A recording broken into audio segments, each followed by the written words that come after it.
Hello everyone, this will be my second video regarding journal entries for class 11 CBSE। पहले भी हमने कुछ entries की थी लेकिन वो बहुत सिंपल थी। ये भी सिंपल है, ये हम परचेज एंड सेल्स के रिलेटेड करेंगे। तो पहले हम क्विक रिवीजन कर ले रूल्स की। बेसिक रूल्स क्या है जर्नल एंट्री के। हमारे 3 तरह के अकाउंट होते हैं। पहला है पर्सनल, जिसमें हम पर्सन या आर्टिफिशियल पर्सन जैसे किसी कंपनी के बारे में बात करते हैं। इसमें होता है debit the receiver, credit the giver. अगर इसको थोड़ी डिटेल में देखना है तो आप पिछली वीडियो देख सकते हैं। फिर आता है रियल अकाउंट, इसमें हमारे सारे एसेट्स वगैरह आ जाते हैं। कैश भी एक हमारा रियल अकाउंट में ही आता है। इधर हम लिखते हैं debit what comes in and credit what goes out. Then comes a nominal account, इसमें सारे एक्सपेंसेस एंड लॉसेज आते हैं। और हाँ जी, और इनकम एंड गेन्स भी आते हैं। तो debit all expenses and losses, credit all incomes and gain. तो हम करेंगे परचेज एंड सेल्स की एंट्री। अगर हम पहली एंट्री देखें, इधर कह रहे हैं purchased goods for ₹75,000 from Ramesh. इधर हम परचेज कर रहे हैं, ठीक है। गुड्स को परचेज कर रहे हैं किससे? रमेश से। तो इधर रमेश हमारा क्या हुआ? गिवर, क्योंकि वो हमें गुड्स दे रहा है। और हमारे परचेज क्या हुए? ये हमारे हो गए एक्सपेंसेस। तो एक्सपेंसेस को हम क्या करते हैं? डेबिट। रमेश हमारा गिवर है, इसको हम क्या कर देंगे? क्रेडिट। जैसे कि हमने इधर पढ़ा क्रेडिट द गिवर, और ऊपर debit all expenses and losses. फिर हमारा आता है purchase goods of 5,000 in cash from Ramesh. इधर भी हम परचेजेस करें लेकिन इधर हमने कैश मेंशन किया हुआ है उन्होंने, तो ये हमारा परचेज अकाउंट आएगा। परचेज हमारा एक्सपेंस होता है, ठीक है। हम परचेज कर रहे हैं कैश में, ठीक है। हम एक कैश दे रहे हैं और परचेजेस ले रहे हैं।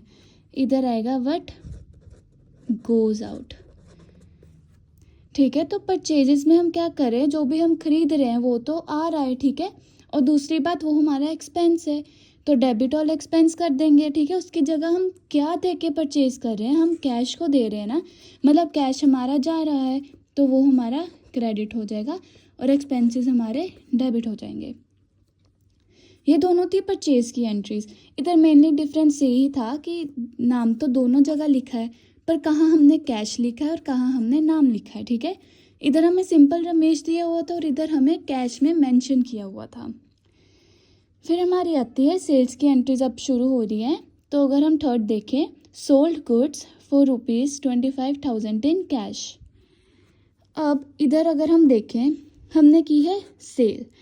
अगर हम कुछ सेल करते हैं उससे हमें क्या मिलता है? हमें इनकम या गेन्स हमारे जनरेट होती है, हमारी इनकम, तो हम कर देंगे क्रेडिट, ठीक है।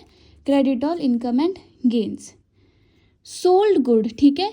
हम कुछ बेच रहे हैं, हमें उसके बदले मिल क्या रहा है? हमें कैश मिल रहा है, तो जो भी हमारा जितना भी कैश होगा वो हमारा हो जाएगा डेबिट, क्योंकि debit what comes in.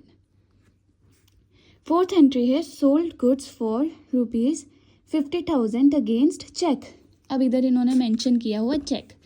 Check हमारा हमेशा बैंक रिलेटेड ही होता है, ठीक है। तो इधर हमें चेक मिल रहा है, तो डेबिट व्हाट कम्स इन, तो हम बैंक लिखेंगे, बैंक अकाउंट इतने, ठीक है। ये हो जाएगा debit.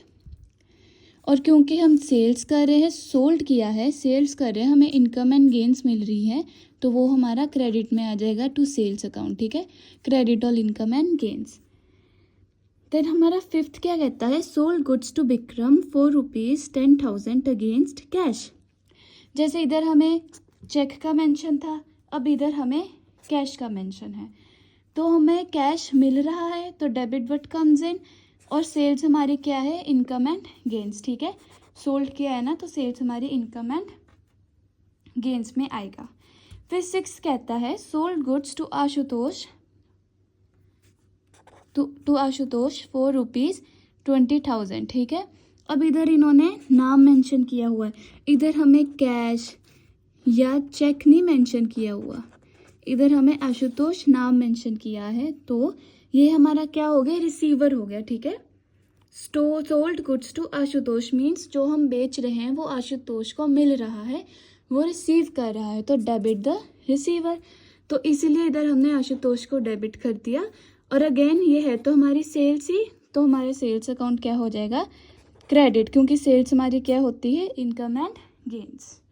That was all for today. और आई होप इससे आपको थोड़ी बहुत क्लैरिटी तो मिली ही होगी। Thank you very much.